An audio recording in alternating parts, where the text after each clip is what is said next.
मैं उत्पन्न हुआ और उसी कमल के ऊपर मेरा जब जन्म हुआ तो मैंने चारों तरफ देखा, कोई नहीं दिखा। चारों तरफ देखने से मेरे चार मुख हो गए चारों दिशाओं में। मैं अपने आप को देखा, मैं अकेला हूं, कोई नहीं है, क्या करूं? तो मैं उस कमल के डंडी के, जिसको डंडी बोलते हैं, उस कमल नाभि कमल से निकले हुए तंतु के अंदर प्रवेश किया, अपना उद्गम स्थान जानने के लिए कि मैं कहां से आया हूं। मैं नीचे गया, कई वर्षों तक, 1000 वर्ष तक नीचे जब गया तब भी मैं पार नहीं पाया। तो फिर बाहर आया और बाहर आकर के ध्यान लगाया। उसी समय 2 शब्द सुनाई दिया, त और प। तप, जल की बूंदे गिरी और आवाज आया तप। मैं समझ गया अभी मुझे तप करना चाहिए। तब ब्रह्मदेव ने तप किया। 1000 वर्ष तक तप करने के बाद वही जगतपति, जगदीश, अखिल ब्रह्मांड नायक भगवान पुरुषोत्तम नारायण वहां प्रकट हुए। और नारायण प्रकट हुए तो ब्रह्मदेव हाथ जोड़कर बोले, हे भगवान, मैं कौन हूं और आप कौन हो? मेरा उद्गम स्थान कहाँ है? कहाँ से मैं प्रकट हुआ हूं? तब वही नारायण ने मुझे बताया, बेटे, हे पुत्र, तब उस नारायण ने मुझसे कहा कि आपका नाम ब्रह्म है, ब्रह्मदेव है और मैं नारायण हूं। क्योंकि नारायण का अर्थ जानते क्या होता है? नार का अर्थ होता है जल। संस्कृत में नार को जल बोलते हैं, जल की भाषा नार है। और अयन जो किनारा है, जल का जो किनारा है, जल का जो प्रवाह है, वो अयन है। इसीलिए उनका नाम नारायण है, क्योंकि वो जल में ही प्रकट होते। करारविंदे नपिदारविंदम मुखारविंदे विनिवेशयंतम वटस्य पत्रस्य पुटेशयानम बालम मुकुंदम मनसा स्मरामि। वही भगवान उस जल के ऊपर बैठ करके अपने चरण को अपने मुख में रख करके उसका चुसुस चुसुस चुसुस करके पान कर रहे हैं। और सुंदर मुख में उनकी छटा है। ऐसे भगवान श्री कृष्ण ही बाल रूप में पहले उत्पन्न होकर के फिर सृष्टि का सृजन करके नारायण बन जाते हैं। करारविंदे नपदारविंदम मुखारविंदे विनिवेशयंतम वटस्य पत्रस्य पुटेशयानम बालम मुकुंदम मनसा स्मरामि। हे नाथ, फिर आप वहां आए, फिर क्या हुआ? तो ब्रह्मा जी ने फिर भगवान से प्रार्थना करी, मुझे क्या करना है, किस लिए मुझे आपने प्रकट किया? तब भगवान ने कहा, तुम्हें सृष्टि की रचना करनी है, सृष्टि बनाओ। ब्रह्मा बोले, मैं सृष्टि कैसे बनाऊं? मेरे पास तो कोई ज्ञान नहीं, कोई विज्ञान नहीं। बिना ज्ञान बिना विज्ञान के मैं सृष्टि बनाऊंगा कैसे? क्या ज्ञान, क्या विज्ञान, किस ज्ञान और किस विज्ञान के आधार पर मैं सृष्टि बनाऊं? तब भगवान ने प्रसन्न होकर के अपनी इच्छा से आज ब्रह्मदेव को 4 श्लोक दिए। इसी का नाम है चतुश्लोकी भागवत। ये 4 ही श्लोक इस भागवत के मूल है जो भगवान दिए। और इसी 4 श्लोक से ये 18,000 श्लोक बना। कल कथा में सुनाए थे आप लोग। चतुश्लोकी भागवत सुना रहे हैं। आइए हम सब भी ये 4 श्लोक मिल करके गाएं। 18,000 तो आप बोल नहीं पाओगे और मैं 18,000 यहां से भी नहीं बोल पाऊंगा। 18,000 तो इधर हो रहा है मूल में। 18,000 श्लोक हैं श्रीमद् भागवत के। और वो उसका बीज है ये 4, मूल तत्व ये 4 श्लोक है। इसको अगर आपने समझ लिया, जान लिया, समझो पूरी भागवत जान गए। अगर ये भागवत की कथा करनी हो, ये 4 श्लोक दे दो और 7 दिन की कथा बोलो करने के लिए, 7 दिन में कथा ये 4 श्लोक पे ही होगी। 5वें श्लोक की आवश्यकता नहीं है, क्योंकि भागवत है ही इस 4 में है। आइए आप सब भी साथ में साथ दें और इस भागवत के 4 श्लोक को गा करके समझो संपूर्ण भागवत को आपने गा लिया। श्री कृष्णम शरणम मम श्रीकृष्णं शरणं मम श्रीकृष्ण शरणं मम श्रीकृष्ण शरणं श्रीकृष्णं शरणं मम श्रीकृष्णं शरणं मम वाग्रे नान्यद् यद् सत् सत् परं पश्चादहं यदेतञ्च यो वशेष्यति सोऽस्म्यहं श्रीकृष्णं शरणं मम श्रीकृष्ण शरणं मम ओ श्रीकृष्णं शरणं मम श्रीकृष्ण शरणं मम रक्तरथं यत् प्रतीयेत न प्रतीयते चात्मनि यद्विद्या आत्मनो माया यथा भासो यथा तमः श्रीकृष्ण शरणं मम श्रीकृष्ण शरणं मम श्रीकृष्णं शरणं मम श्रीकृष्ण शरणं मम यथा महान्ति भूतानि भूतेषु चावचेष्वनु प्रविष्टान्यानि प्रविष्टानि तथा तेषु नितेष्म्यहम् श्रीकृष्ण शरणं मम श्रीकृष्ण शरणं मम ओ श्रीकृष्णं शरणं मम शरणं मम श्रीकृष्ण शरणं मम श्रीकृष्ण शरणं मम एतावदेव जिज्ञासं तत्त्वजिज्ञासुनात्मना अन्वयव्यतिरेकाभ्यां यत्स्यात् सर्वत्र सर्वदा श्रीकृष्ण शरणं मम श्रीकृष्ण शरणं भाव से आप लोग भी तालियों की सेवा के साथ श्रीकृष्ण शरणं मम दोनों हाथों को खोल के शरणं मम ओ श्रीकृष्णं शरणं मम श्रीकृष्णं शरणं मम श्रीकृष्ण शरणं मम श्रीकृष्ण शरणं मम श्रीकृष्णं शरणं मम श्रीकृष्णं शरणं मम श्रीकृष्णं शरणं मम श्रीकृष्णं शरणं मम श्रीकृष्णं शरणं मम श्रीकृष्णं शरणं मम श्रीकृष्णं शरणं मम श्रीकृष्णं शरणं मम श्रीकृष्णं शरणं मम श्रीकृष्णं शरणं मम श्रीकृष्णं शरणं मम श्रीकृष्णं शरणं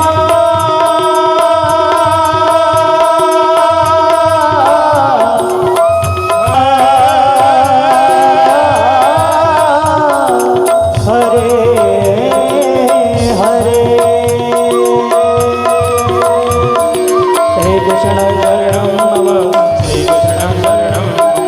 श्रीकृष्णं शरणं मम श्रीकृष्णं शरणं कृष्ण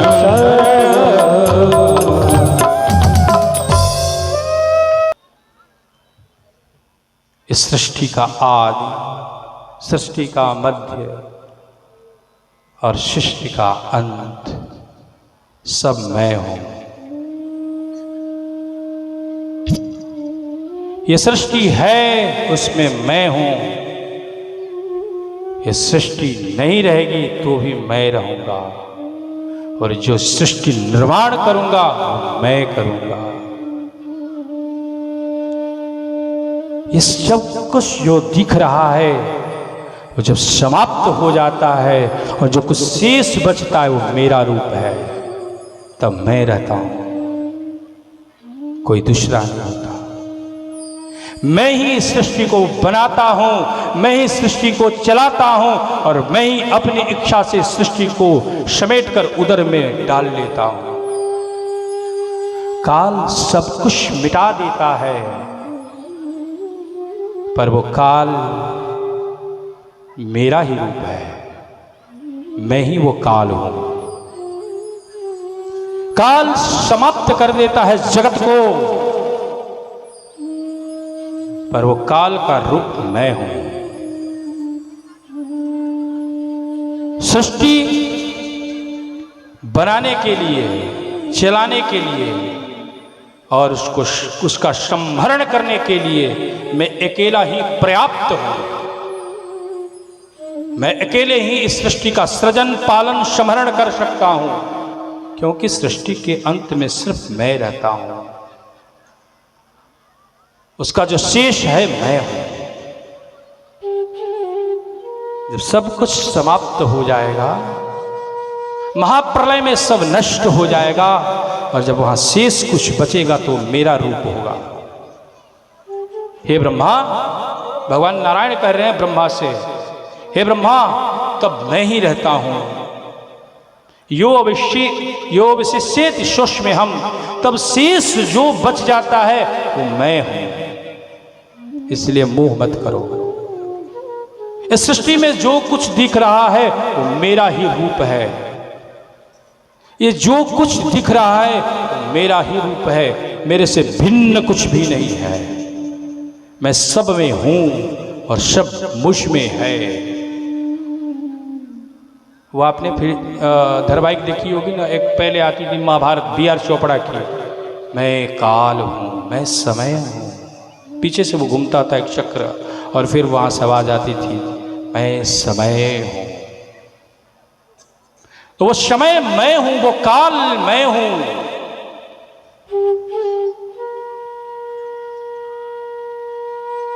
सब कुछ समाप्त हो जाता है, फिर भी मैं शेष रहता हूं और अपनी इच्छा से इसे बना देता हूं। यही मेरा सामर्थ्य है, इसलिए मैं कभी दुखी नहीं होता। भगवान कहते हैं ब्रह्मा को, मेरे दुखी न होने का कारण एक है, और वो क्या है कि मैं सामर्थ्यवान हूं। सामर्थ्यवान दुखी नहीं होता।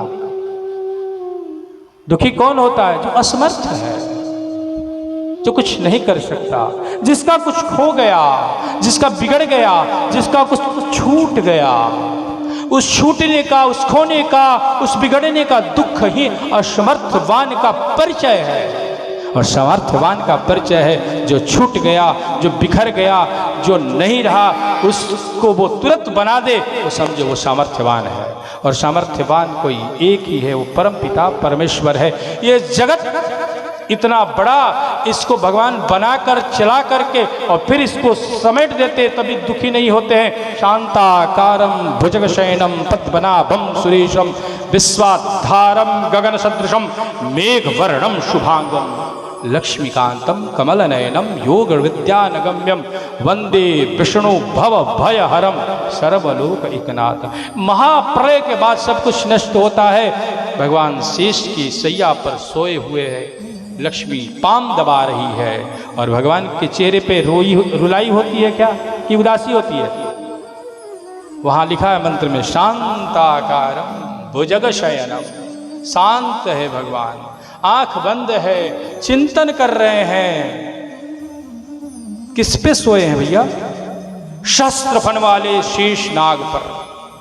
शांताकारं भुजगशयनं, उस भुजग पर सोए हैं। छोटा सा सांप इधर मंडप में आ जाए तो भगदड़ बच जाएगी महाराज। और वो 1000 फन वाले सर्प के ऊपर लेट करके भी मुस्कुरा रहा है। ये सामर्थ्यवान का परिचय नहीं तो और क्या? सामर्थ्यवान का परिचय तो यही है जो 1000 फन वाले के ऊपर भी लेटा हुआ है, उसी को सैया बना लिया। वो 1000 फन वाला भी ऊपर से एकदम भगवान के लिए चवर डुला रहा है। अपने फण को कभी समेटता है, कभी बिखेरता है। जैसे चमड़ भगवान के आरती में ऐसे झुलाते हैं, वैसे वो सहस्त्र फन वाला शेषनाग अपने फनों से भगवान के ऊपर चबर कर रहा है, पंखा झेल रहा है। ये सामर्थ्यवान का परिचय है। हे ब्रह्मा, मैं वही सामर्थ्यवान हूं। ध्यान से सुने, ये 4 श्लोक सही में आप समझ गए, पूरी भागवत समझ जाएंगे। दुनिया की सबसे बड़ी फिलॉसफी ये श्रीमद् भागवत का चतुश्लोकी भागवत है। इससे बड़ी फिलॉसफी दुनिया में नहीं हो सकती। दुनिया का सबसे बड़ा दर्शन है ये। मेरा ही रूप है ये जगत, मेरे ही रूप में है। इस जगत के रूप में मैं ही हूं। हे ब्रह्मा, दूसरे श्लोक में कहते हैं, रत्यर्थे यत् प्रतीयेत न प्रतीयेत चात्मनि तद विद्या आत्मनो माया यथा भासो यथा तमः। माया के बारे में बताया है, परंतु होता क्या है? मेरी माया ही सब कुछ असत्य कर देती है और मैं अपनी माया से सब कुछ ऐसा बना देता हूँ जो सत्य है उसको लोग असत्य मान बैठते हैं, और जो असत्य है उसको सत्य मान लेते हैं। सत्य को जो असत्य दिखा दे और असत्य को जो सत्य दिखा दे, वही तो भगवान की माया है। जो वास्तव में है उस पर हमें विश्वास नहीं होता। भगवान है पर हमें विश्वास है क्या? अगर भगवान है ऐसा विश्वास होता तो मां काली के मंदिर में जा करके और हम प्रणाम करने के बाद आकर के गलत काम करते क्या? नहीं करते।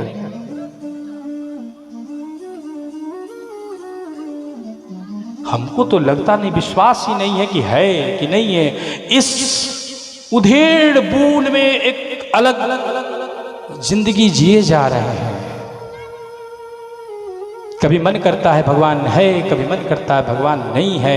हाँ और ना के चक्कर में फंसे हुए हैं। यही तो भगवान की माया है। भगवान कहते हैं मेरी माया से जगत मोहित है। अच्छा, आपने फिल्म देखा कभी? सिनेमा हॉल में कौन कौन गया? हाथ उठाए। पूरे गांव वाले सिनेमा हॉल ही नहीं देखे।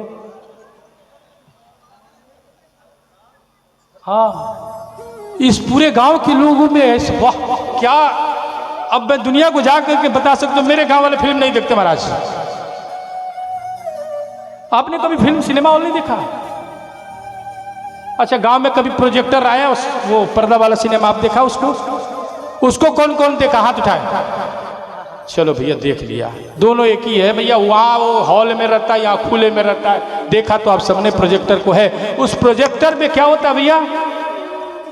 सिनेमा हॉल में एक प्रकाश निकलता है और वो प्रकाश निकलकर जाकर पर्दे से टकराता है और टकराने के बाद पर्दा को बेंध कर बाहर निकलता है और फिर वहाँ से छाया प्रकट हो जाती है। उस छाया में ही फिल्म दिखता है और उस फिल्म में घोड़े दौड़ रहे हैं, बारिश हो रहा है, नायिका गा रही है, हीरो फाइटिंग कर रहा है, बम बरस रहे हैं। क्या पर्दा जल गया?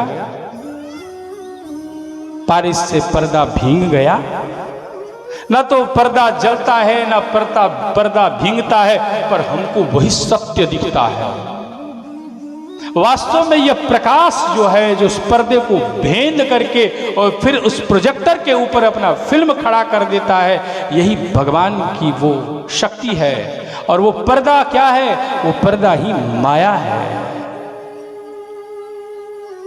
पर्दा वो पर्दा ही जगत है। और उस जगत को देख करके और हम जो बैठ करके उस पर्दे पे खड़े उस फिल्म को देखते हैं और उस फिल्म को देख कर उसमें जो मोहित हो रहे हैं, वही तो माया है। वास्तव में ये भगवान की माया है। रत्यर्थे यत प्रतीयेत न प्रतीयेत चात्मनि, जो है उसको न दिखाए, जो नहीं है उसको दिखा दे, यही भगवान की माया है। तीसरे श्लोक में कहते हैं यथा महांति भूतानि भूतेषु चावचश्वनु प्रविष्टान्यप्रविष्टानि यथा तेषु न तेष्वहम्। मैं सब में हूं, सब में, सब में, सब में, सब में, सब में, पर किसी में नहीं हूं। मैं सब में हूं, किसी में नहीं हूं। सब मेरे में है और कोई मेरे में नहीं है। अब ये बात समझ में आए कि क्या? भगवान क्या करे? कंट्राडक्टरी बात होगी नहीं, एकदम समझ से बाहर की बात। कंट्राडक्टरी मतलब जो समझ में ना आए। फ्रेश चैप्टर समझाइए इसको।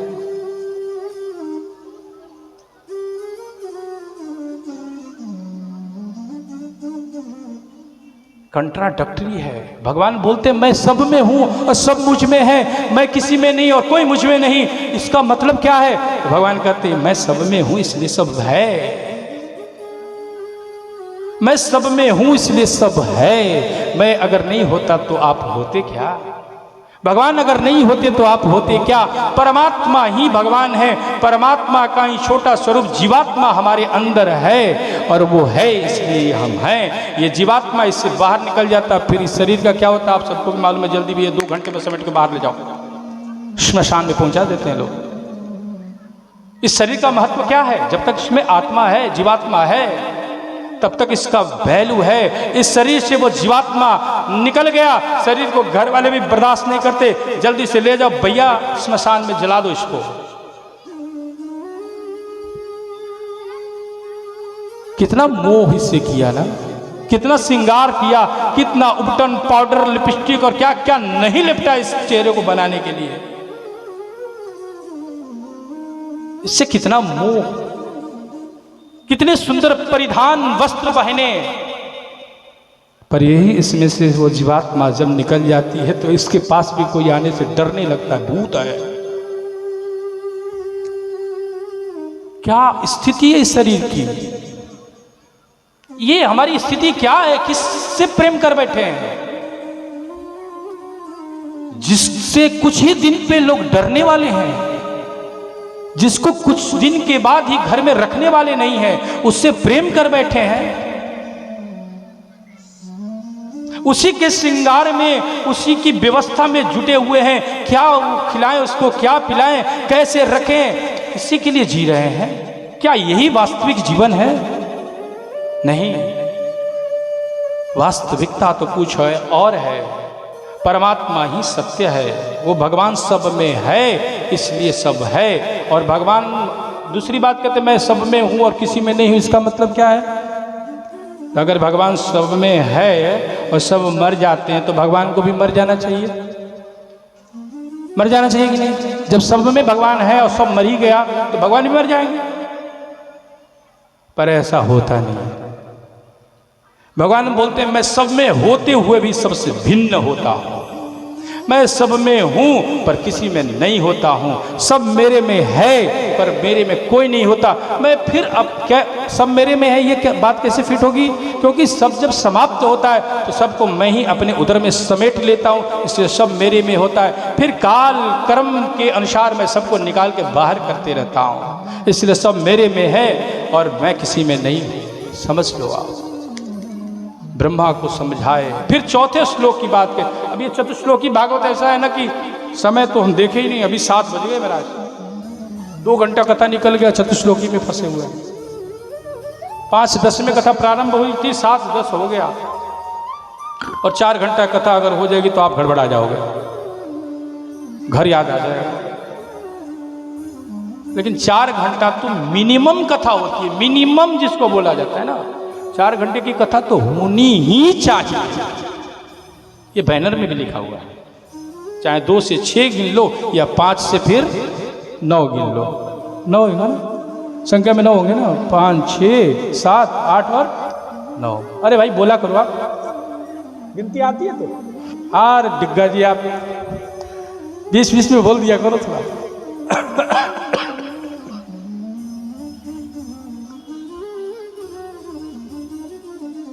और चौथे श्लोक में कहते हैं एतावदेव जिज्ञासं तत्व जिज्ञासुनत्मनः अन्वय व्यतिरेकाभ्याम यत् स्यात् सर्वत्र सर्वदा। मेरे गुरुदेव ने मुझे यही सिखाया था, चतुश्लोकी खूब सिखाया, खूब पढ़ाया, इसलिए इस पर ज़्यादा बोलने का मन करता है, और कोई कारण नहीं।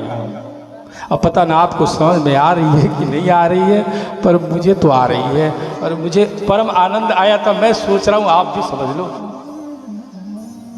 और हाँ, एक बात और आपको बताऊं, इसी गांव का हूँ, बचपन बिताया है, इसी विद्यालय से पढ़ा हूँ, प्राथमिक विद्यालय राजजी। यहाँ याद है मुझे वो कानेट के मास्टर जी का मारना,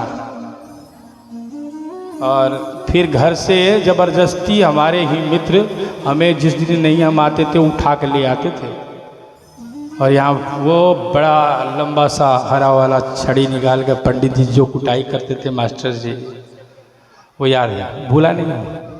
तो अपने ही गांव का हूँ, तो जिस पे मेरा पकड़ है, जिस पे मेरी अकड़ है, मैं चाहता हूँ उस पकड़ को, उस अकड़ को आपके सामने भी दिखाऊं कि गुरु ने क्या सिखाया मुझे। चतुश्लोकी पढ़ाया मुझे, तो चतुश्लोकी आपको तो दूं।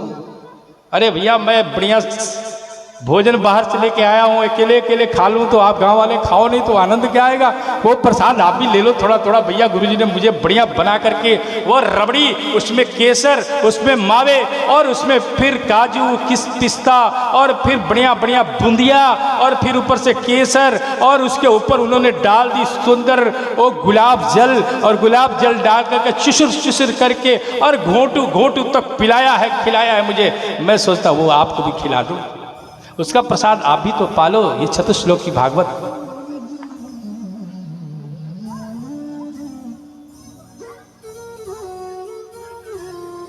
एतावदेव जिज्ञासम तत्व जिज्ञासुनात्मना अन्वय व्यतिरेकाभ्याम यत् स्यात् सर्वत्र सर्वदा। भगवान कहते हैं देखो, अन्वय और व्यतिरेक से मैं सब में हूं।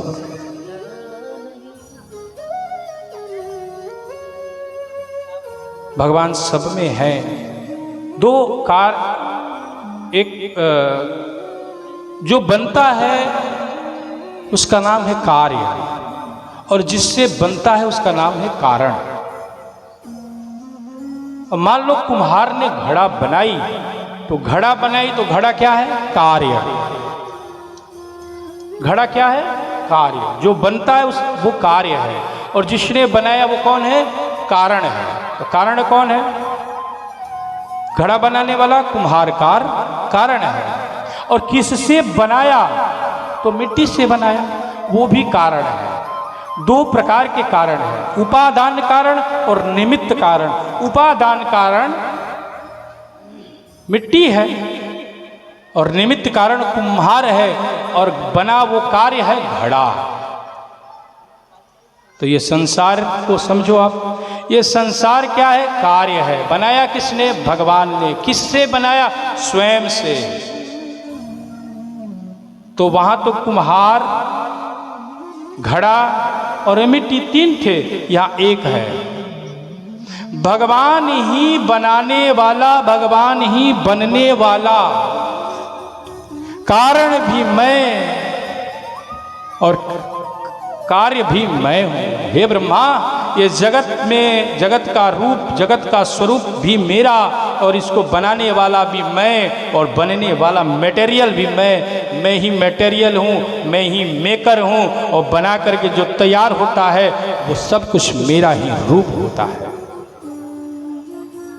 ये दुनिया की सबसे बड़ी फिलॉसफी है महाराज। हम जो बेवकूफ की तरह ऐसा माथा पटक रहे हैं ना कि ये कैसे बन गया, ये हो गया, विज्ञान ने बना दिया, ये कर दिया, वो कर, कुछ नहीं किया। अगर विज्ञान में पावर है तो माता के स्तनों में जो दुग्ध आ जाता है शिशु से पहले, कैसे क्यों नहीं पैदा कर देता? शिशु पैदा होने से पूर्व ही माता के स्तनों में अपने आप ही दुग्ध आ जाता है। क्यों? क्योंकि उस शिशु की आवश्यकता है, उस बालक की आवश्यकता है कि जब जन्म लेगा तो उसे दूध पान करना है। दांत नहीं होते, खा नहीं सकता, तो उसके लिए दूध की पूर्ति करनी है। भगवान दूध भर देते हैं माता के स्तनों में। ये भगवान की कृपा है। हे ब्रह्मा, इसलिए मोह छोड़ो और सृष्टि बनाओ। ब्रह्मा जी ने प्राणम के सृष्टि की रचना करी। आइए समय के साथ आगे बढ़े।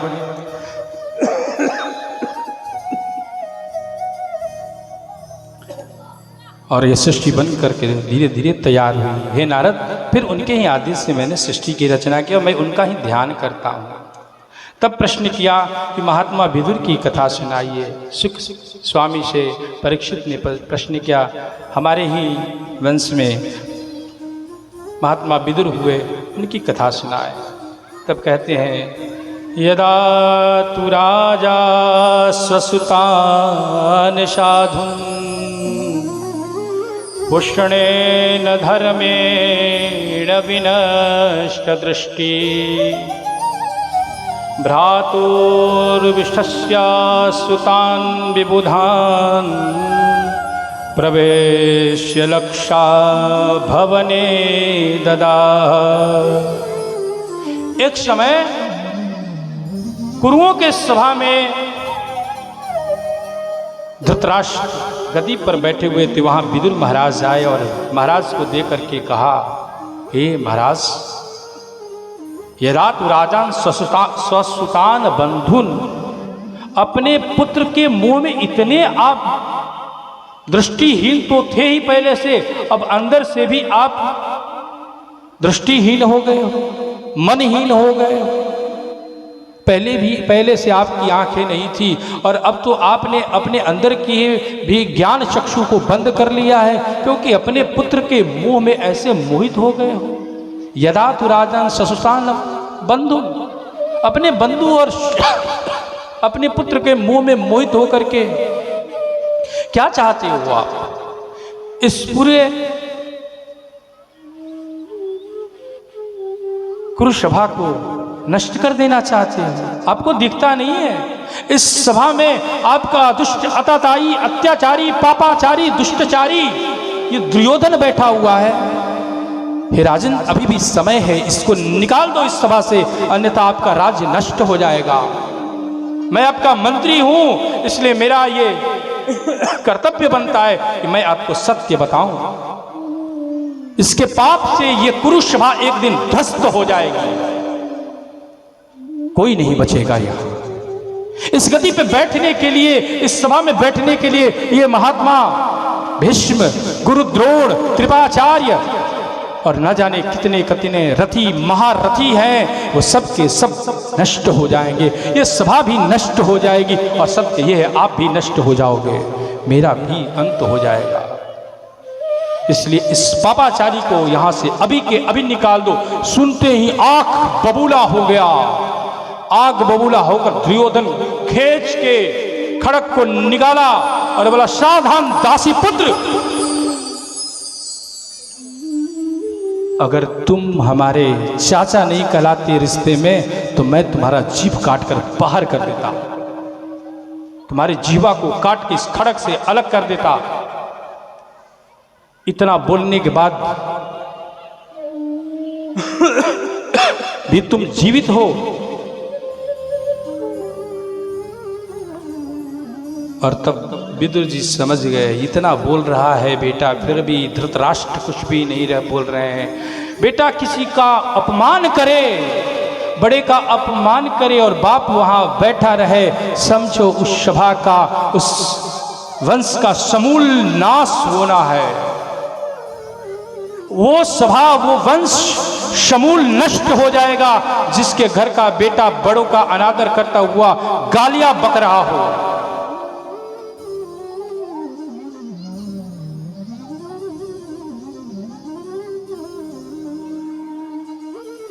धृतराष्ट्र ने कहा, धृतराष्ट्र को विदुर जी कह रहे हैं कि हे महाराज, अब मेरी कोई आवश्यकता नहीं, ये धनुष मैं यहाँ रख रहा हूँ और मैं जा रहा हूँ। धनुष को रख दिया विदुर जी ने और वहाँ से चले गए।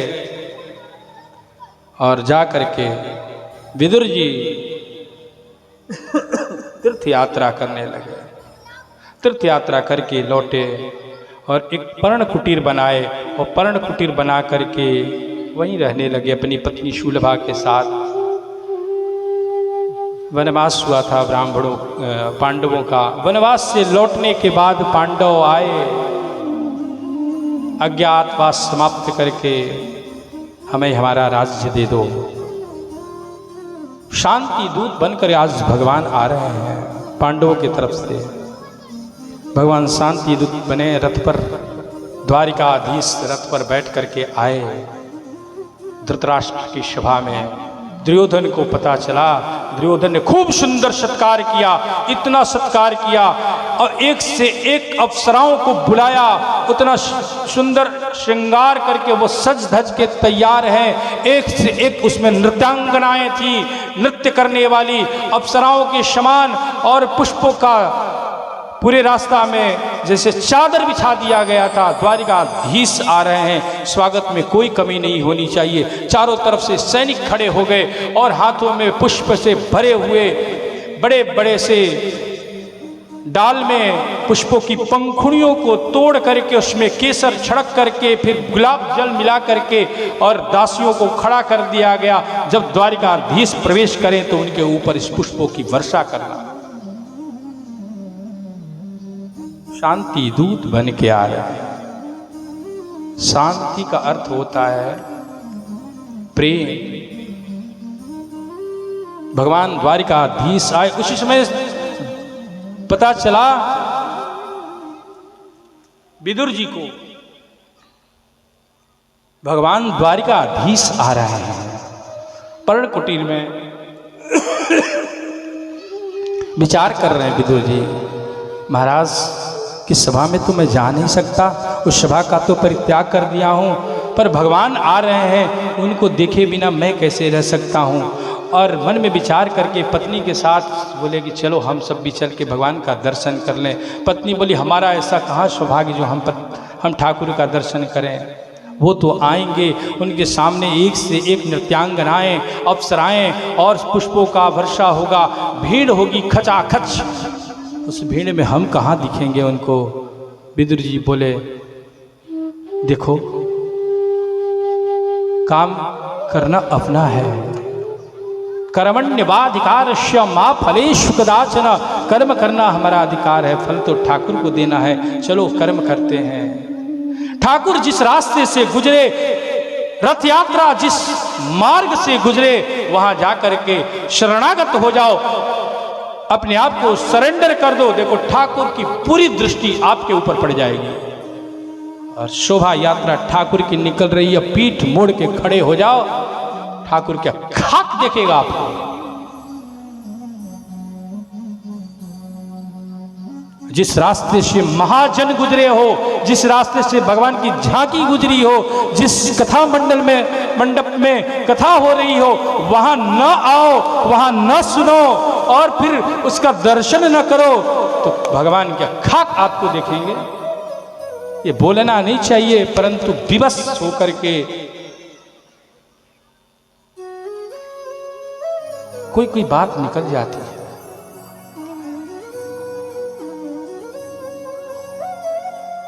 जहां ठाकुर आया हो, जहां परमपिता परमेश्वर अखिल ब्रह्मांड नायक चतुर्दश भुवन का मालिक यहां प्रतिष्ठित है, उसके सामने सरेंडर नहीं हो। जिस रास्ते से झांकी गुजरे वहां नतमस्तक हो जाओ, बिछा दो अपने आप को उसके चरणों में। विदुर जी गए और जाकर खड़े हो गए। ठाकुर वहां बैठकर रथ पे आ रहे हैं। द्वारिकाधीश आते हुए द्वारिकाधीश ने सब जगह दृष्टि दौड़ाई, पर उनकी दृष्टि तो ढूंढ रही है विदुर को, क्योंकि विदुर का स्वभाव, विदुर का जो भाव था ठाकुर को देखने का था, सो भगवान भी उनको देखने के लिए दृष्टि उठा के देख रहे हैं। देखे कहाँ है विदुर जी। विदुर जी को दूर से देख लिया, सुलभा को दूर से देख लिया, और देखते ही देख के आंखों ही आंखों में इशारा हो गया और प्रसन्न होकर के विदुर जी नाचने लगे। ठाकुर ने देख लिया, ठाकुर ने देख लिया, भगवान ने देख लिया, राधा रमण ने देख लिया, गोविंद ने देख लिया, मदन मोहन ने, श्याम सुंदर ने, अच्युत ऋषिकेश ने देख लिया। मेरा जीवन धन्य हो गया। वहां से रथ आया, महल में खूब सुंदर स्वागत, भगवान को आसन दिया गया, भगवान बैठे, वार्तालाप प्रारंभ हुई और भगवान ने धृतराष्ट्र को संबोधित करके कहा, महाराज मैं पांडवों की तरफ से शांति दूत बन के आया हूं। आपका पुत्र दुर्योधन जो सुयोधन है सुयोधन। भगवान कितनी सरल भाषा बोल रहे हैं। ये वास्तव में तो सुयोधन है, गलती से लोग इसे दुर्योधन कहते हैं।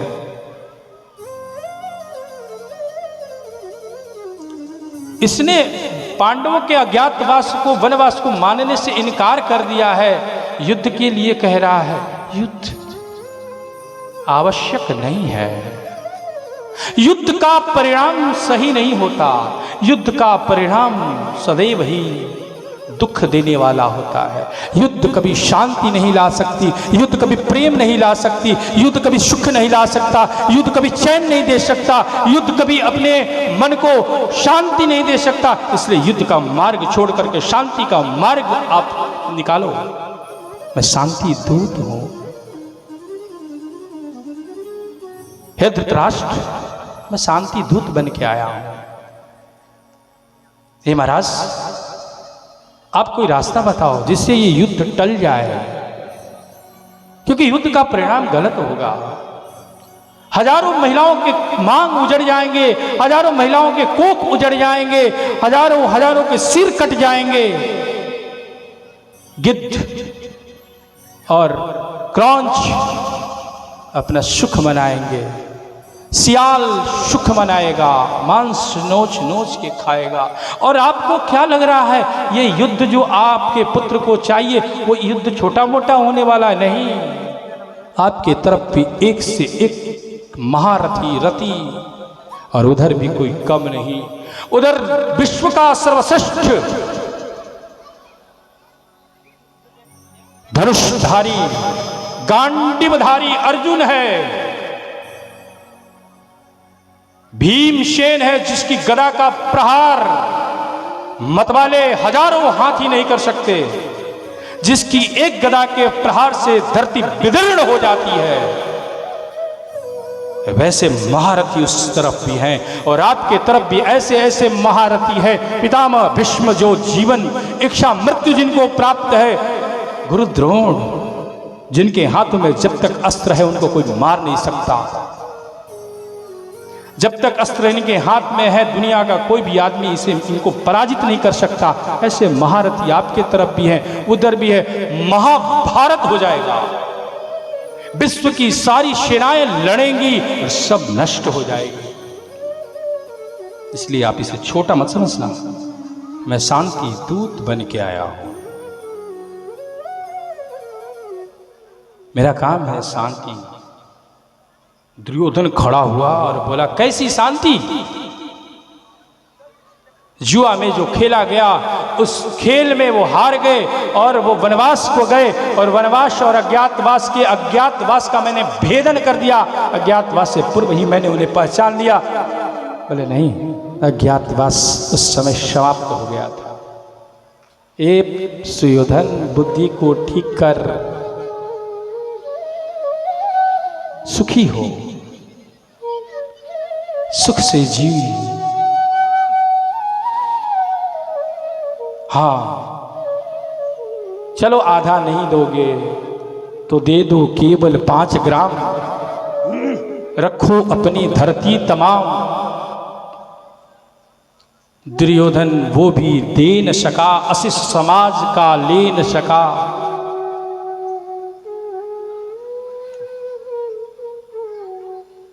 भगवान बोले ज़्यादा नहीं दे सकता तो 5 गांव दे दो, मैं उनके तरफ से प्रतिनिधित्व कर रहा हूं तो उस 5 गांव में ही उनको मना लूंगा।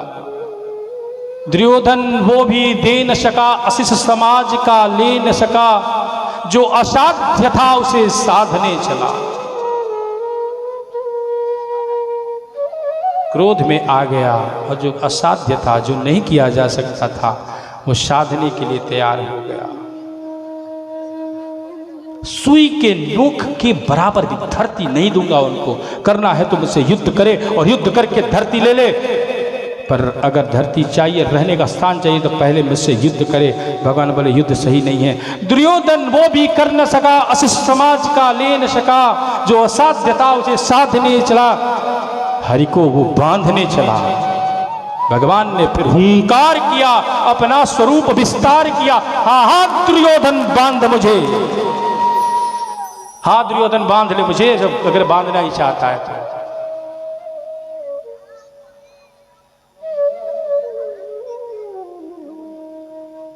भगवान ने अपने स्वरूप को दिखाया। भगवान के स्वरूप के सामने किसी की दृष्टि टिकी नहीं। चकाचौंध महात्मा विदुर उसी सभा में आए थे, पीछे में बैठे हुए थे और भीष्म द्रोण भगवान के स्वरूप को देख रहे थे। बाकी को तो कहाँ दृष्टि, जो धर्म पे है उनको भगवान दिखते हैं, अधर्मी को भगवान दिखते कहाँ। भगवान ने समझ लिया अब ये मानने वाला नहीं, महाभारत होगी। शकुनी मामा ने इशारा किया, दुर्योधन को क्या कर रहे हो, तुमको पता है ये कौन है? अरे बेवकूफ, जल्दी से मना ले, चतुराई इसी में है, एक ही पल में सब कुछ नष्ट कर देगा। जल्दी से भोजन के बारे में बात कर, इस बात को टाल। दुर्योधन आया, अरे महाराज, हे यदुवंश श्रेष्ठ, आप क्या युद्ध और लड़ाई झगड़े की बात कर रहे हैं, छोड़िए उसको, चलिए समय भोजन का हो गया, भोजन कर ले। आपके लिए मैंने सुंदर भोजन बनवाया है। भगवान बोले भोजन? भोजन कब किया जाता है बंधुओं? क्या मां, भोजन कब करता है कोई? जब भूख लगी हो। भूख लगी हो तो भोजन किया जाता है। जिसको भूख ही नहीं हो भोजन करेगा क्या? भोजन भाव में किया जाता है या फिर प्रभाव में किया जाता है। या तो भाव हो या प्रभाव हो, और दुर्योधन के पास तो न भाव है और न प्रभाव है उस दुर्योधन का भगवान के ऊपर। भगवान के ऊपर तो दुर्योधन का कोई प्रभाव भी नहीं है, उस परमात्मा के ऊपर क्या प्रभाव। भगवान का आज मुझे निमंत्रण विदुर जी के यहाँ से मिला है, मैं वहीं जाऊंगा भोजन करने। दुर्योधन बोला विदुर वो क्या खिलाएगा आपको?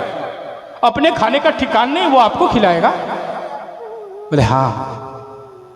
बोला वो कब निमंत्रण दिया? बोले आ रहा था तो रास्ते में ही निमंत्रण दे दिया विदुर ने। विदुर जी वहीं बैठे थे, दौड़ के निकल गए। बोले ओ हो देखो, भगवान ने तो घोषणा कर दी है इस सभा में कि मैं आज विदुर के घर में खाऊंगा, चल के जल्दी से जल्दी कुछ व्यवस्था करूं। घर में विदुर जी आए, देखे घर में कुछ नहीं। विदुरानी को बोले देखो सारी व्यवस्था करो, मैं अभी तुरंत बाजार से जाता हूँ, कुछ ना कुछ लाता हूँ। ठाकुर जी आज बड़ी प्रसन्न है, हमारे यहाँ भोजन करने वाले हैं। विदुर जी बाजार गए और बाजार में जाकर के कुछ लाना चाह रहे थे, और इधर भगवान विदुर जी के घर आ गए। विदुरानी घर में सुंदर स्नान कर रही थी। स्नान करके सोची भगवान के लिए सुंदर वस्त्र आदि पहन करके घर को साफ सुथरा करके भगवान को सुंदर स्थान पे बैठा करके भोजन कराऊंगी। और वस्त्र और स्नान करते वस्त्र को पहन रही थी। आधे ही वस्त्र को पहना ही था कि भगवान ने दरवाजे पे खट खट खट खट आवाज की। विदुरानी को बोले चाची जल्दी से दरवाजा खोल, मैं आया हूं, तेरा भतीजा। अब विदुरानी ज्यों ही सुनी कि कोई बोल रहा चाची जल्दी से दरवाजा खोल, मैं आया हूं तेरा भतीजा, आधे कपड़ा में थी, दौड़ के गई, दरवाजा को खोल दिया, सामने ठाकुर को देखा और देख करके अपना मान सम्मान सब खो बैठी। और वैसे ही हाथ पकड़ लिया ठाकुर का, चरणों में माथा टेक दिया, हाथ पकड़ के ला रही है, चलिए घर। और ला करके ठाकुर जी को ला रही है घर में, ला करके और धीरे धीरे धीरे धीरे आई और आ करके एक घर में किधर बैठा है, इधर बैठा है, उधर बैठा है, कहाँ बैठा है, यहाँ बैठा है, वहाँ बैठा है, ढूंढी कहीं कुछ नहीं मिला। एक पीढ़ा मिल गया, पीढ़ा को उल्टा किया, उल्टा पीढ़े पे बैठा दिया। बोला बैठ जाए इस पे लाला, बैठ बैठ, तेरे लिए मैंने सुंदर आसन बना रखे थे घर में, इतने दिन से तेरी तैयारी कर रखी थी, ये सुंदर आसन मखमल का आसन, और उठाया बिठा दिया उल्टे पीढ़े पे, उसको तो कुछ पता ही नहीं। भगवान बैठ गए पीढ़े पे, उल्टा पीढ़ा भगवान बैठ गए। अब विदुरानी बोले क्या खिलाऊं क्या नहीं खिलाऊं। विदुर जी तो गए बाजार, दौड़ के गई और जा करके घर में इधर उधर खोजा, कुछ नहीं मिला। उसी समय मिल गया एक केला का बड़ा सा गद, और उस केले के गद को ला करके भगवान के सामने रख दिया, और केला को छील करके और छिलका को भगवान के मुंह में और केला को बाहर फेंक रही है, केला को बाहर फेंक रही है, केला को बाहर फेंक रही है, छिलका भगवान के मुंह में, छिलका भगवान के मुंह में। भगवान बोला मजा आ गया, आनंद आ गया, जीवन में ऐसा भोजन नहीं किया, पहली बार किसी ने मुझे भोजन कराया है, आज तक जिंदगी में किसी ने ऐसा सुंदर भोजन, ऐसा पकवान चाची नहीं खिलाया, जिंदगी भर भोजन के लिए तड़पा। अरे जब से मैं वृंदावन छोड़ के आया हूँ, मैया यशोदा के बाद पहली बार तुम मिल गई जो मुझे भरपेट भोजन कराया, परम जीवन आनंद हो गया। हे मैया आज तो आनंद खिलाए जा रही है। उधर दुर्योधन ने कह रखा था कि देखो ये विदुर जाए बाजार में तो इसको कुछ भी मत देना, और सैनिकों को लगा रखा था कि अंदर कुछ जाना नहीं चाहिए, और जो सैनिक लगे हुए थे, और भगवान केला का छिलका खा रहे तो केला को उठाकर भगवान स्वयं फेंके, और भगवान के हाथ से फेंका गया केला भी कोई छोटा मोटा क्या है, बम की तरफ बाहर गिरा।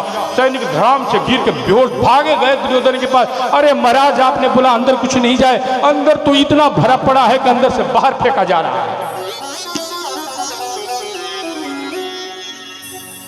अंदर तो इतना भरा है कि अंदर से बाहर फेंका जा रहा है। विदुर जी आ गए, दरवाजा के अंदर आए, आकर के देखा ठाकुर को उल्टे पीढ़े पे बैठा रखी है और केला को बाहर फेंक रहे हैं ठाकुर जी, और केले के छिलकों को खा रहे हैं। विदुरानी को पकड़ के विदुर जी ने कहा क्या कर रही हो, तुमको पता है बैठने का आसन भी नहीं दिया और खिला रही हो केले का छिलका। विदुरानी ने देखा इस बार, ओहो ये क्या हुआ, मैं पूरे केला का छिलका को खिला गई। भगवान एक दो करके 10 दर्जन केला के छिलके को खा गए। भाव में भगवान कुछ भी करने को तैयार नहीं है। भाव बना के तो देखो, आपके घर का कुछ भी खाने को तैयार है। इसलिए कहते हैं कि दुर्योधन के मेवा त्यागो शाग विदुर घर खाई और सबसे ऊंची प्रेम सगाई। ये प्रेम की सगाई ऐसी है, प्रेम में भगवान ऐसे रिझ जाते हैं कि मेवा को भी त्याग करके और साग खा लेते हैं।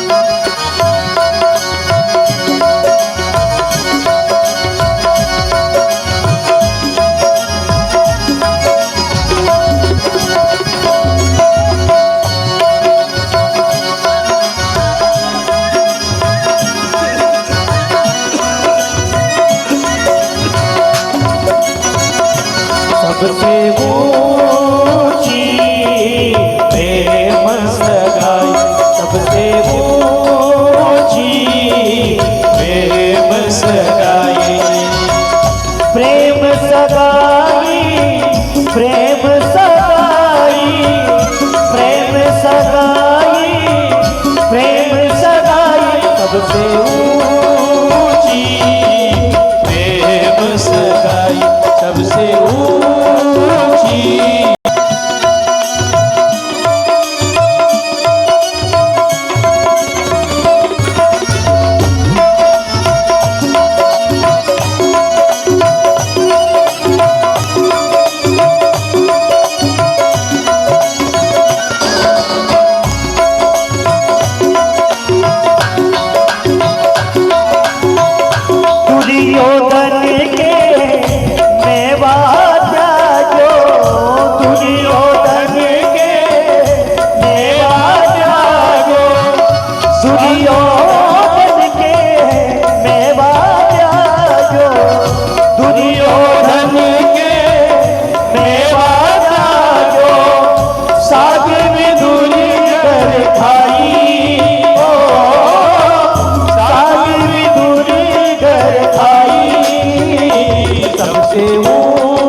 आप लोग भी रिझा लो।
अर्जुन रखिया क्यों प्रेम के बस अर्जुन रखिया क्यों प्रेम के बस अर्जुन रखिया क्यों भूल गए ठकुराई ओ भूल गए ठकुराई ओ सबसे ऊंची प्रेम सगाई सबसे ऊंची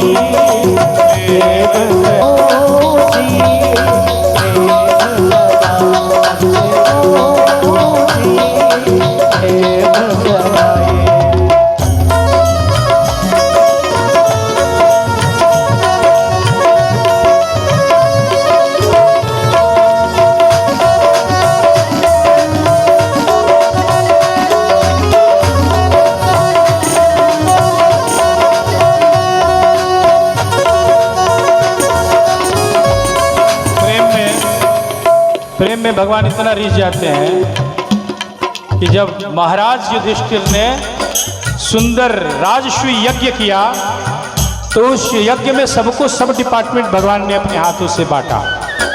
भीमसेन पाक बनाएंगे, पाकशाला में रहेंगे, बढ़िया भोजन बनवाएंगे, क्योंकि भोजन खाना आता था। भीम जी भोजन भी तो जबरदस्त करते थे, और जो बढ़िया भोजन करता है वही बढ़िया बना सकता है। जिसने जिंदगी में खाया नहीं वो क्या खिलाएगा महाराज, जो खाया है वही खिलाएगा। भीमसेन को वहां भेजा, नकुल सहदेव को, संतों को, महात्माओं को और स्वागत में भेजा। अर्जुन को रक्षा के लिए रखा, कोई विघ्न न मचे, और स्वयं भगवान ने अपने लिए क्या किया, अपने लिए काम रखा। मैं भी ये काम करूंगा इस यज्ञ में। जानते कौन सा काम है यज्ञ में, कौन सा काम भगवान ने रखा? और लोगों को लगता कि मैं श्रेष्ठ, तो ठीक सीखो ठाकुर से कि भगवान इतना श्रेष्ठ होते हुए भी अपने लिए, निज के लिए क्या काम रखा, तो जूठा पत्तल उठा रहे थे। बोले ये काम मैं करूंगा, सब खाएंगे, उनके पत्तलों को उठा के मैं ले जाऊंगा। ऐसी प्रीति बड़ी वृंदावन, ऐसी प्रीति बड़ी वृंदावन, वृंदावन सोवन नहीं, और नंदगांव सोगा, राधा जैसी रानी लगी, हरे कृष्ण नाम को श्याम। ऐसी बड़ी वृंदावन, ऐसी सीधी बड़ी वृंदावन, गोपियन नाच नचायो, गोपियन नाच नचायो, सबसे ऊंची प्रेम सगाई, सबसे ऊंची प्रेम सगाई, प्रेम सगाई, प्रेम सगाई, प्रेम सगाई, प्रेम सगाई, सबसे ऊंची, सबसे ऊंची प्रेम सगाई, सबसे ऊंची प्रेम सगाई, सबसे ऊंची प्रेम सगाई, सबसे ऊंची प्रेम सगाई, सबसे ऊंची प्रेम सगाई, सबसे ऊंची प्रेम सगाई, सबसे